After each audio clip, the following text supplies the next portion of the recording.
Hey guys, this is Shalini Vashne. So today we are going to start with a revision series specially for investment advisor. In this video, we will cover chapter 5, that is managing investment risk. So let's get started. The first one is systematic risk. It is the risk which impacts the entire market or universe. These risks are not diversifiable, that is, they cannot be avoided, not under the control of any investor, and cannot be mitigated to a large extent. Example, change in government policies. The second one is unsystematic risk or diversifiable risk. It is the risk that is unique to a firm or an industry. This risk is related to particular investment and not related to overall market. This risk can be reduced by diversifying the portfolio, that is, spreading the investment of the portfolio across asset classes and across number of securities within a particular asset class. The formula of total risk is systematic risk plus unsystematic risk. Coming to the next one, that is interest rate risk. So this is the risk which is caused by change in interest rate. This risk is faced by investor when they invest in fixed rate coupon bonds. When interest rate rises for other similar bonds or in the economy, bond prices falls. Fixed income investors suffer losses. When interest rate falls, bond prices rise and fixed income investor makes gain. So the next one is reinvestment risk. It is the risk that the proceeds received in the form of interest and principal from fixed income securities may or may not be able to earn the same interest as the original interest rate. If interest rate rises, reinvestment risk reduces. If interest rate falls, reinvestment risk increases. Is default risk or credit risk. So it is defined as the risk that the issuer will default with respect to periodical payment of coupon or principal on maturity.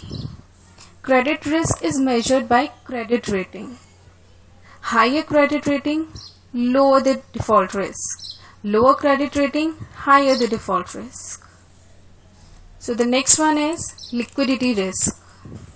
Liquidity risk is the risk that the investor may not be able to sell his investment when desired, or has to be sold below its intrinsic value or indicative value. Higher bid and ask spread means higher the liquidity risk. Lower bid and ask spread means lower liquidity risk.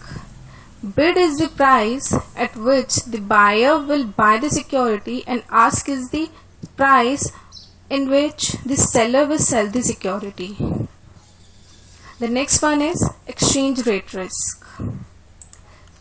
It incurred due to change in the value of domestic currency related to foreign currency. If foreign currency depreciates against domestic currency, the value of foreign assets goes down in terms of domestic currency. If foreign currency appreciates against domestic currency, the value of foreign asset goes up in terms of domestic currency. The next one is inflation risk. It is also known as purchasing power risk. Reduces purchasing power of the investors. Next one is regulatory risk. Due to regulatory changes in a country which is beyond the control of investor. Investment manager or alpha risk is the measure of fund manager performance. Business risk. It is the risk which involved with continued operations of the company. So coming towards the variance and standard deviation. Variance and standard deviation measure fluctuations around mean returns, measures total risk volatility. The function STDEV return the standard deviation of a selected series of data. The function VAR estimate the variance of the selected values. Covariance. It measures nature of relationship between two variables. It could be relationship between return on a security and the return on market portfolio, or the relationship between two securities. Correlation coefficient, which measures of the relationship between two variables. The value ranges from -1 to +1, in which +1 means both securities move proportionally in the same direction. -1 means both securities move proportionally in the opposite direction. 0 means no relationship in the movement between two securities. As the correlation between the two assets decreases, the benefit of the diversification increase. That's because as the correlation decreases, there is a less of a tendency for stock return to move together. Coming to the beta measured systematic or market risk. So when beta is greater than 1, which means aggressive portfolio, that is higher return in a bull market and a greater loss in a bear market. When beta is less than 1, it means conservative portfolio, which is returns and risk will be less when compared to market.